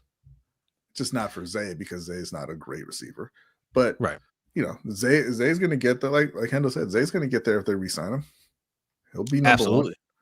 1. 100%. 100%. He'll surpass him because Mark Andrews ain't gonna be here for much longer. Literally just said Travis failure. But think about but honestly think about that, right? Zay Flowers could pass Anquan Bolden with 1 catch this week. Yeah. And there's nothing against Zay Flowers. I love Zay Flowers.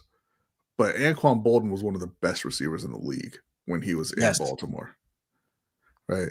And so just looking at the total stats, when you were with the team, it doesn't tell you a whole lot. No. Not a whole lot. But his stats before he got here told you everything you needed to know about him. He was that guy. They just didn't pass the ball like that. Mm-hmm. All right. But leave your answers in the chat. I'm curious to know. I want to know, where do you rank Mark Andrews among the all-time Ravens greats? Okay. Your number is your number. Put it in the chat. Put it in the comments if you're watching the replay. I want to know your answer. Where do you rank them? Because there's all this. Everybody talk about, hey, top 2, not 2. Okay, all right, man. Look, he got the record. Where do you have him? Another fun fact, since Kwame was asking about it, Lamar is 2nd all time for the Ravens rushers. 2nd? 2nd. Damn. What is this? Y'all don't listen to me. They went to the Super Bowl with Ted Ginn talking about mediocrity. Yeah, why do you think they lost, Kwame? what point did you think you were making here? Ted Ginn sucked. That's how great Cam was that year. Kwame, that's the entire point. Ted Ginn was so bad, right? But he had a great year, like stat wise. But I told B back then, I said, man, Ted Ginn, because he wouldn't just drop passes. He would drop like those 50-yard bombs. Yeah. Right. Where he's all by himself. And I said, B, if he had 3 more catches, we'd be talking about him as an all-pro. Yeah. Like that's how Ted Ginn, as far as getting open, yeah, elite. Like he was going to get open. Catching that ball? I remember that year he had about 10 touchdowns and he legit dropped 7. And like these aren't questionable things. These are 7 times where he was running by himself and just didn't catch the ball. Yeah. Yeah. Yeah, he was awful. He was awful. Jamal Lewis is number 1, right, Brodny? Yes. Gotta be Jamal Lewis. Was Ted Ginn mediocre or not? No, he was terrible. Yeah, no, Ted Ginn was bad. Yeah, no. Yeah, bad. There were no good wide receivers on that team. Or tackles. Let's see. Kwame says, how is that shocking though? Lamar has more rushing yards than some of the running backs he came in with. What point are you making? Kwame, the point that I'm making is it doesn't matter where you are on the Baltimore Ravens all-time offensive lists. That's the point I'm making, because you don't have a lot of great offensive players. Not sure how you didn't pick up on that one, man. Well, yeah. I mean, look, let's go easy on Kwame. He's what you mean? Let's no, not. Let's go easy on Let's Kwame. not. Let's go. Look, I got your back, Kwame. I got your back. Not the Mark Andrews thing. Yeah, I can't help you there. But no. The point is that they don't put value on offense. They never put value on offense. It was okay back when you could dominate on defense. You had some of the greatest players to ever play the game on defense. But now there needs to be a shift. That's good for Mark Andrews. It's good that Mark Andrews broke that record. Now it needs to be Zay Flowers breaking that record or somebody else breaking that record, right? There needs to be that shift, in philosophy. It needs to be, hey, it's an offensive league. We got to put up points, and we need to see more players surpassing these numbers. Because Derek Mason hasn't played in decades. Okay, it shouldn't have been this long for somebody to break that record. What are you reading, B? I'm just reading that Joe Flacco has more career yards than Kenneth Dixon. Like, I thought Kenneth Dixon was going to be so good. Yeah, I really did. Me too. That's a shame. That's too bad. All he needed was opportunity. Let me stop. Yo, having a chance like who? Kenneth Dixon. That was also one of Lamar's running backs. He was in the league when Lamar came in. Yeah. Well, was he? I guess he came in the same year. Right? Yeah. Lamar is the QB. Why is he in your top 3 rushers? That's why Ravens records don't mean ish. That too. All right. We spent a lot of time on that. I meant for that to be a quick a quick little question, and I wanted people to just put that in the chat, but that was a good conversation there. All right. Next, we got Core Public Opinion. But first, we got 70 people in here. Appreciate y'all, man. Hit that like button. If you're new in here, hit that subscribe button.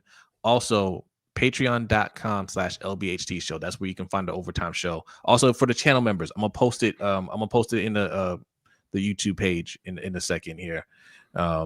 Just give me a minute, and I'll have that up there. We're gonna be talking Cam Scatterbo. WWE. He's in the WWE now. Okay. Some people have a problem with it. All right. Should he be just at home healing? Should he be locked away in a hyperbaric chamber, or can he live his life? All right. Also, what's the other topic I had on there? Oh, Patrick Beverly. A player that nobody has ever liked. Nobody's really liked this guy. Instigator, trash talker, and now he's beating up on his little sister. He got arrested. We're gonna talk about that. And Shedeur Sanders. We'll mention him a little bit right now, or in the show, and then on the overtime show, we'll talk about how he got robbed while he was having the worst day of his life on the field. Okay. Lots of things to cover on the overtime show. So patreon.com/LBHT Show is where you can find those discussions. All right.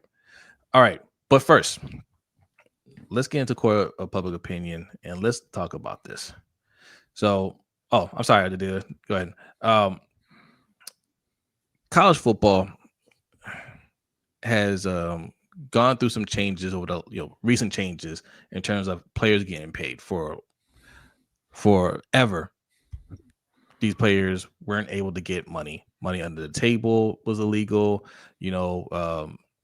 Making money off of endorsements, even starting their own businesses, all these things they were not able to do, right, until recently.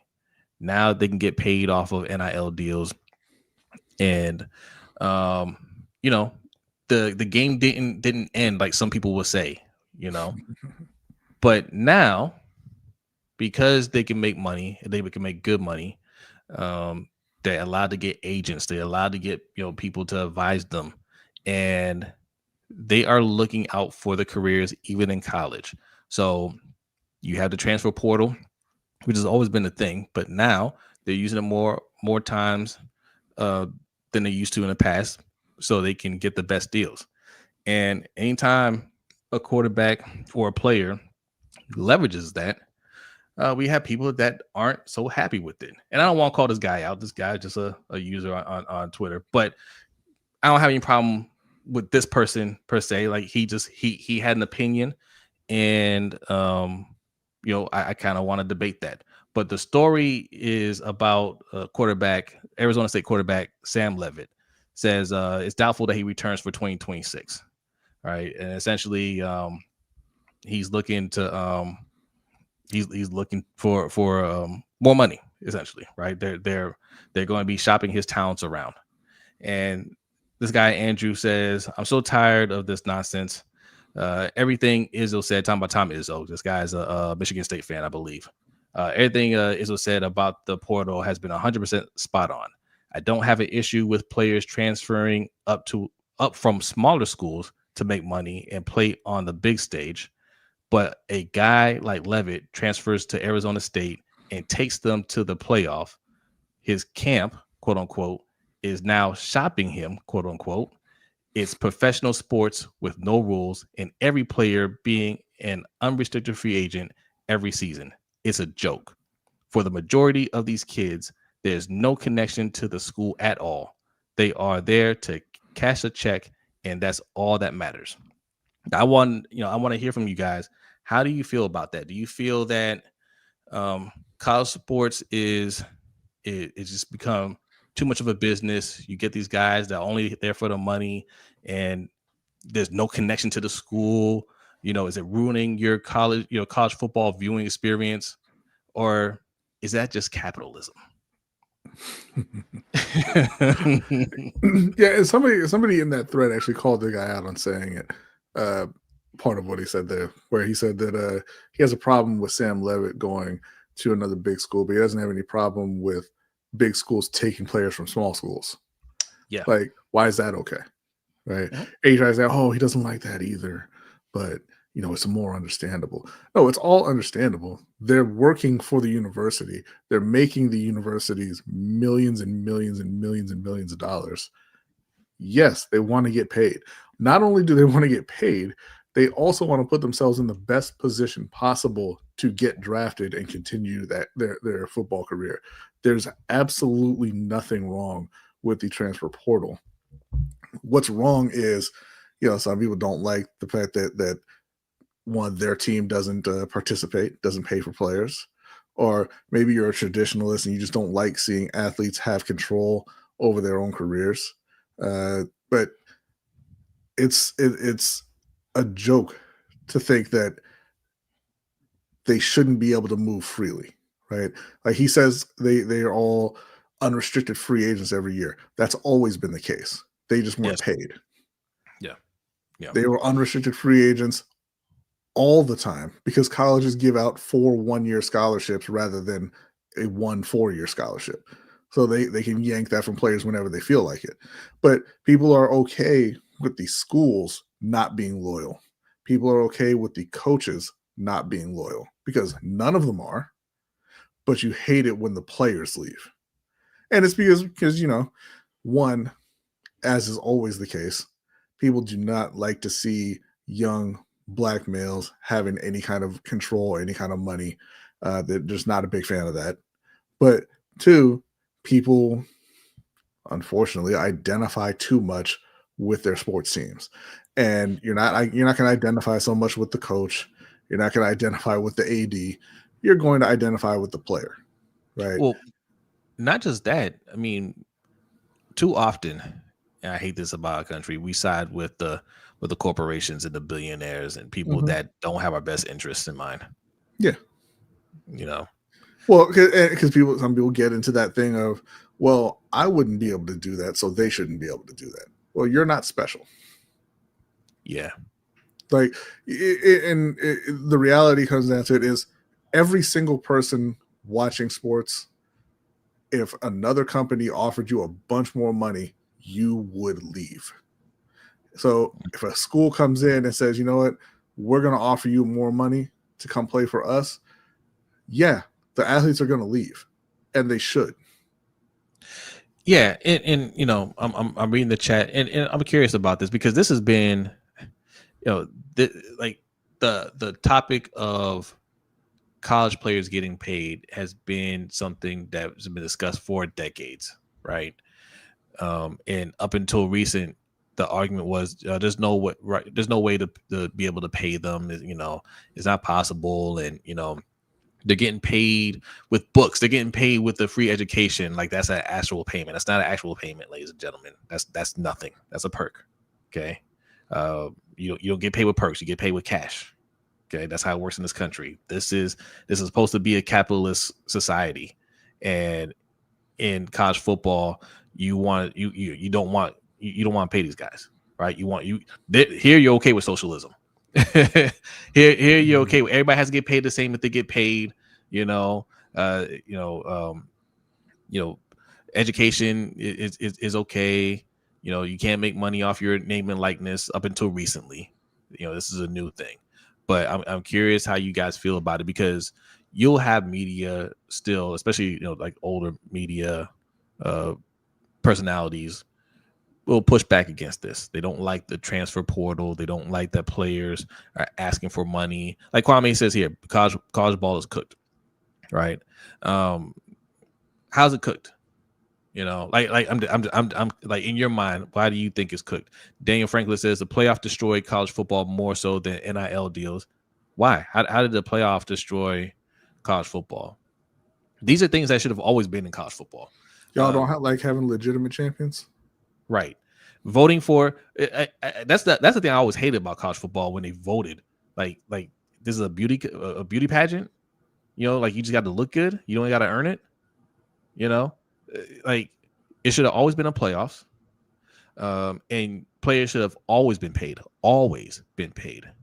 And this right here, I don't see any issue with this player hitting the transfer portal. And the guy said in the tweet that, hey, you know, it's you know, these players are just 1 year free agents. Well, why is that?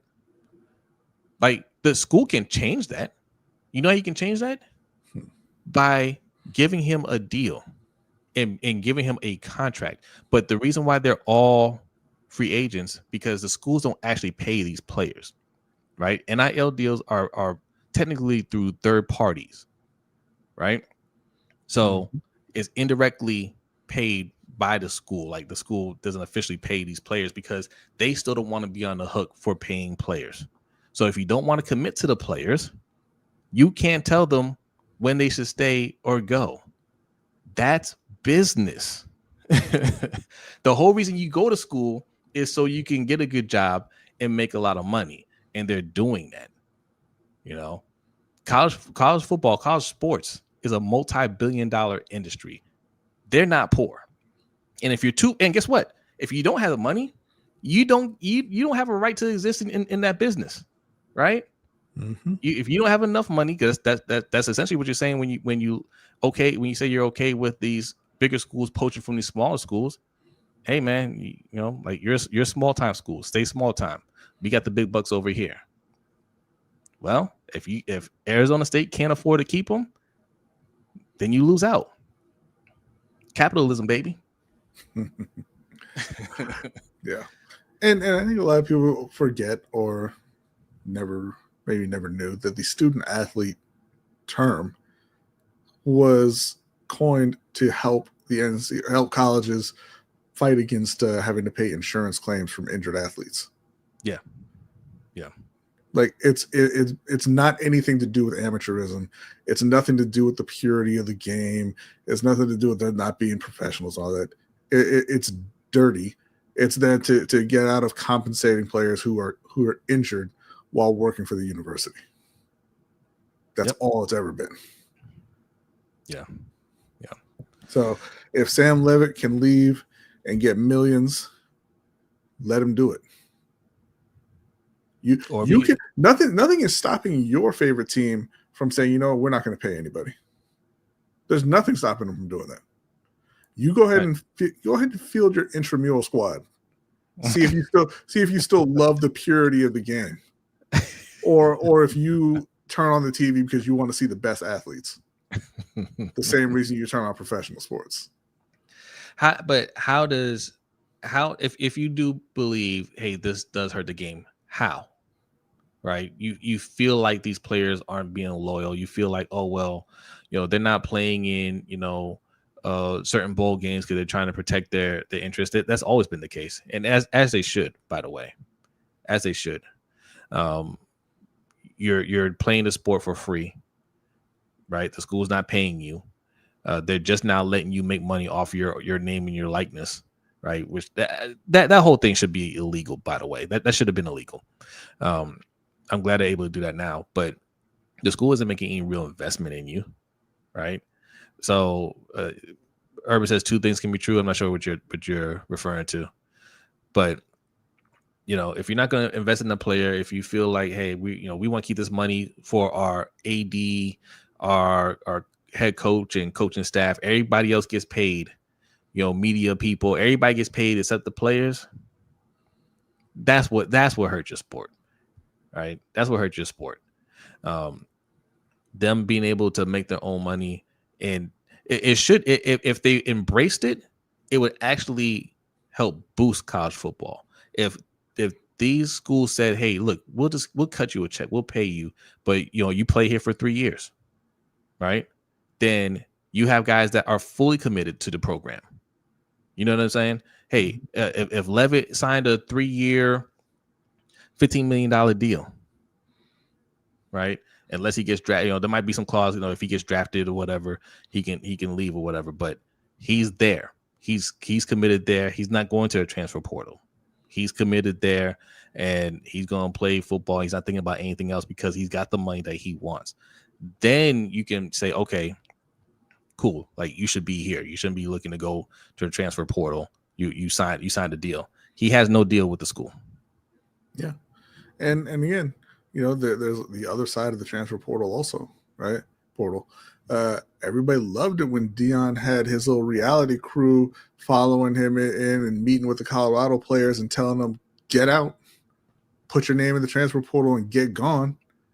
Nobody had a problem with that. Nope. Where was the loyalty then? Where was hey, you recruited this kid, you know, to be an athlete for you for 4 years. You can't kick him out. Yeah.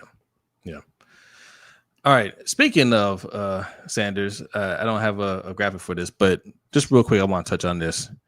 And so Shedeur Sanders got his chance to play, unfortunately, against the Ravens, and it didn't go well. It did not go well. He had a extremely low QB rating. Had interception, got sacked a few times. Made a couple good passes, a lot of bad passes. And, you know, that's that. He looked like a 5th round pick. Okay. Now, Josina Anderson, I don't know if Josina Anderson is his godmother or what. And I like Josina Anderson, but she's been going extra It's embarrassing. Extra hard defending him. And I mean, you can have that opinion, but I don't know why. You know, I don't know why. Not saying that she didn't have some valid points, but you know, like, I don't know. Do you guys think he was given a fair shake? Like, her argument, and I think the people that would defend Shedeur Sanders' argument is, hey, he didn't have any first team reps at all. You know, Stefanski hasn't really, you know, tried to develop him or has his back or anything like that. I don't know what evidence that you have to support that. None. You know, yeah. There's no evidence to support that, and no backups get first team reps. So yeah. Like, you know, what are we talking about? Like, what they're arguing for is special treatment for Shedeur, and then saying that he didn't get special treatment, so that's why he didn't play well. So is he expected to start next week? Because I know Dylan gave a look at it. Okay. Now, if he doesn't get any first team reps this week, then you'll have an argument, right? Yeah, I don't think. I just think he had a bad game, and I think I think the things that B has talked about that he's lacking in his game is one of those things that they felt like he just needs to sit this year, and we try to work to get those bad habits out of his system, because it showed up in this game. Yeah. Right, hold on to the ball too long, not really reading the whole field. He's not consistently accurate. He thinks he's a better athlete than he is, which that should go away pretty quickly, but it doesn't for everyone. Like there are some guys who carry that delusion on all the way through. But yeah, no, I mean, he looked exactly like a 5th round pick, not a guy who should have gone in the 1st round. No, he did show some flashes. It wasn't all bad. Like there's something you could say, okay, I see some of the qualities there. I can see how he can develop that and become a good quarterback, but he's not there yet. Mm-hmm. And we'll see what they do with him this week in practice, and how the game plan. Knowing that he's going to be a starting quarterback this week, we can see how he plays. He'll get his shot. That's why I understand why Josina had to go off the deep end for him over that game. So yeah, people are going to crap on him. Hey man, that's just how it is. Like they're going to get on him when he plays bad, but he's going to be the starter this week. See how let's just see what kind of game plan they have and see how he looks out there. Because what if he goes out there this week and plays great? Are they still trying to sabotage him? Right. So I don't know. I just Luke, they're going against the Raiders this week. Oh, that's a gate. That's a gate right game right there. If there is one, that's a good game. That's a good game for Shedeur to go out there and show what he can do. And that's exactly what the Raiders defense is saying, man. This is a good game for us to get right. That's a great opportunity. And hey, you know what? One of them's going to be right. So, well, they won't be saying that by the second half, because as many times they're going to turn that ball over against that Browns defense, they're going to be tired. Not if they let them return it for touchdowns. What's up, attitude pop? I read something, and it low key might be tight. What if Falele and Rosengarten are betting on games? No, please don't. No, attitude pop. No, they're not betting on games. This is one of those things where it's like, I'm not saying that there's zero chance that anybody in Baltimore is betting on games. Like sports betting is a thing. Like athletes do it, right? Coaches do it, whatever. But this is one of those scenarios where they would be making it so unbelievably obvious that they would be in jail before the draft. And these are players that are trying to get their first contract. Yeah. Right. Well, second contract, but first big contract. Yes. Yeah. So that would be extremely dumb. I don't think these are dummies. Okay. So, all right. Do we have any submitted questions? Possibly. Let's find out together. While B is looking that up, patreon.com/LBHT Show. Also, LBHTShow.com is where you can find our merch. If you like what we're wearing, that's where you can go and find that. Also, sign up for the newsletter. Like Tracy pointed out earlier, she got on me. I have not been putting it out. I'm sorry. That ends this weekend. Okay. There will be one this weekend, maybe even earlier. But go and sign up. LBHTShow.com. Just put your email in there. It's free. Obviously, we ain't spamming you because I haven't put out enough of them. But you'll get those more regularly. All right. And that helps support our efforts over here. All right. We do have submitted questions, in fact. So let's go ahead and get to those now. Yes. AKA Young Wild, thank you very much. He says, we know that the Ravens are going to need 2 new starting guards next year. But are we sure that they might not have a right tackle problem too? Rosengarten's play has been almost as bad as 77 and 72. First, I would say he's not been as bad or almost as bad as those guys. He hasn't been great, but I think this is fairly normal that you see with offensive linemen. Progression is not linear. He did not take a big step forward like everybody would have hoped. He's taking a little bit of a step back, but I think he'll be fine moving forward. I don't think they have a right tackle problem, but to your point, this is why you address the needs when you have them, because what if you do have a right tackle problem? Now you need 3 starters instead of 2, and you didn't address the 2 that you needed when you knew you needed them. I'll tell you what else. We might have a center problem too if we don't get Linderbaum paid. ain't no fight about that one. You will have a center problem. It took them forever to find a center. Hey, shout out to our guy Chris. Chris just joking. He put out a tweet and he was joking about he did a joke mock draft of for the Ravens, and it was all offensive linemen. That may not be too far from the truth. If we don't get Linderbaum paid, we may need to draft 5 offensive linemen. Because we're not going to pay for them, right? Like the answer, because like to B's point, the answer is go and get some veterans. We needed to do what the Carolina Panthers did and sign 2 veteran guards. If we did that, I don't think there'd be any issues on this O-line at all. Rosengarten, part of it is he's playing next to a guy that's just not blocking anybody. Right. Yeah. So he's got to worry about this guy's assignment. Is he trying to push somebody off to me that he shouldn't be? I still got to block my guy. There's a lot of confusion there. You get a veteran guy on that side that knows what he's doing. That makes it easier for Rosengarten. Yeah. So I want to take a moment and say, y'all got to start respecting the rules regarding submitted questions. All right. I just got a message from someone who said recheck the questions. I refreshed, and there's another one that was posted a minute ago. It's too late. It's too late to be posting questions. All right. It's disrespectful. And moving forward, I'm just not going to do it. But right now, I will go ahead, since I hadn't said anything yet, I will go ahead and read them. Derek did it the right way. So Derek, he says, with the production from Dowdle, should Carolina re-sign Rico after this season and make Chuba running back 2? Chuba could also be cut after 2026 with only $4.5 million dead cap hit. It's tough to say because I don't think that they should be investing so much in the running back room. I told y'all right when it happened that signing Chuba to an $8 million a year deal was a bad idea, and everybody called me such a hater. Oh, Chuba's the best, blah blah blah, and now y'all want Chuba to be running back 2. Right. He's nothing special, but neither is Rico Dowdle. And I love Rico. He's playing great. He's doing a great job this season for Carolina. The answer to this question depends on what they feel about Jonathan Brooks. Because they're in the building with him, they're rehabbing with him. They see him every single day. If they feel like he's going to get back to 100%, then no, you don't bring back Rico Dowdle. You let him walk.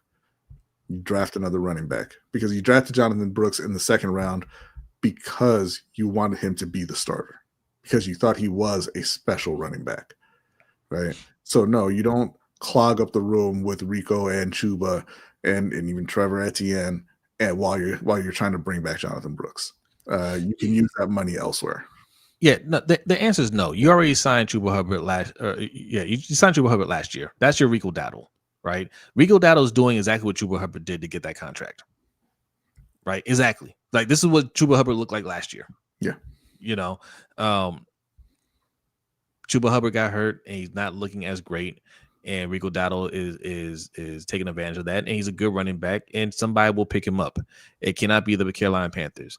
If you think Chuba can't get it going again, like play the way he used to play, you feel like, hey, Rico brings another dynamic, and we want to get him in here, and he's really helping our run game. That just means you need to go and draft a running back that can really be special for your team. Yeah, right. And you have here Kwame saying they can be running back A and B like Williams and Stewart. That was also a bad move. And Cam saying, I don't trust Brooks to stay healthy. Okay, a couple things there. One, if you don't trust Brooks to stay healthy in in the team, and they don't think he's going to stay healthy, then yeah, you go out and you draft another running back. To Kwame's point about being running back 1 and 2, they were both 1st-round picks, right? Yeah, they were extremely talented running backs. That's not what they have in Carolina. They have 2 solid running backs. They could replace Rico and Chuba pretty easily. Yeah. And you know that because they replaced Chuba already pretty easily. Rico ran for 1,000 yards for Dallas, and they just let him walk. and Carolina picked him up for next to nothing. Like these are not special players. Like you can go out there now and don't mistake that, because like they are, they seem to be great teammates, leaders on the team, all that. They work really hard, they play hard, and that's great. But we're not talking about Saquon Barkley and Derrick Henry here. We're talking about Rico Dowdle and Chuba Hubbard. So no, they can replace those guys, and they do not need to make them running back 1 and 2. I think that the preference in Carolina is probably still to have Jonathan Brooks be that guy. But the overall preference, the number 1 preference, needs to be making sure they get the pass game to the top of the league, because they have a strong O-line, and with a strong O-line, running back is not an issue at all. No. I need to make another announcement here. Since I said that I would go ahead and answer the question, this individual has decided to abuse the submitted questions, so I will no longer be answering these questions. All right, we gotta move quick. We got about 9 minutes. We're gonna do one. We're gonna do the first one he posted. Why is B such a hater? That was easy. Also, thoughts on the Lakers so far this season. The Lakers look great. They just got LeBron back. LeBron came in the first game, had 11 points, 12 assists. And the thing that I like about LeBron, which some people have tried to use as kind of an insult to him, is that he knows how to play within the team. He knows when to take a step back. And the Lakers have been rolling without him. It's Luka's team now, and he knows he doesn't need to be the guy going out there trying to score 30 a night. Luka and Austin Reeves are handling the majority of the scoring load, and that can let LeBron, kind of hang back, play fewer minutes, and be healthy when they really need him. And he's still LeBron, obviously not as great, but he can still go off if they need him to. Yeah, everything B said. They're looking good right now. Looking great. Is that it? Okay. Would Jose open hand slap someone for spitting on him? And did you lose respect for Chase? First of all, somebody spits on you, like the open hand slap is that's off the table. Like it's a straight up fight. And if you're talking about Jamar Chase, I'd have done a lot more than just hit him. Like that helmet would have come off. I'd have ripped that helmet off and then hit him. I'd have made sure he felt those punches. Kyle Turley. Oh, 100%. Yeah. I've actually done that in practice before. My semi-career, and I did it for a lot less. Right. We were practicing, and the running back kept on hitting me. He was, I was trying to rush, blitz, and he kept on, hitting me after the whistle, right, blocking me. I'm like, the play's done, stop, and he's kept on doing it, and I got him on the ground. I dragged him around. I ripped that helmet off, and I flung it. Coach kicked me out of practice, but and then once you're gone, he's like, be more like Garcia. Favorite John Cena moment now that he's retiring? Jose, I know you haven't been watching wrestling, so I'll take this one. And my favorite moment is him retiring. I was gonna say when he turned heel. Not a big fan of John Cena. Never really have been. I not me neither. But the heel turn moment was the one that had the internet really buzzing. Like he's really funny. I like John Cena on the mic, and he seems like a great guy. Like outside of wrestling, he seems like that. But in terms of him wrestling, I don't like that. I don't really want to watch any more of that. So, congratulations to. I'll tell you my favorite moment. On an incredible career. Yeah. Peacemaker is my favorite moment. I love that show. Congrats on an incredible career. His last match is coming up December 13th, and then we want to see him in wrestling anymore, and we can just watch more Peacemaker because he's actually a pretty decent actor. Yeah, he is. Yeah, he's pretty good. All right, that's it. Let's get out of here. We're dangerously close to 2 hours. Way too close.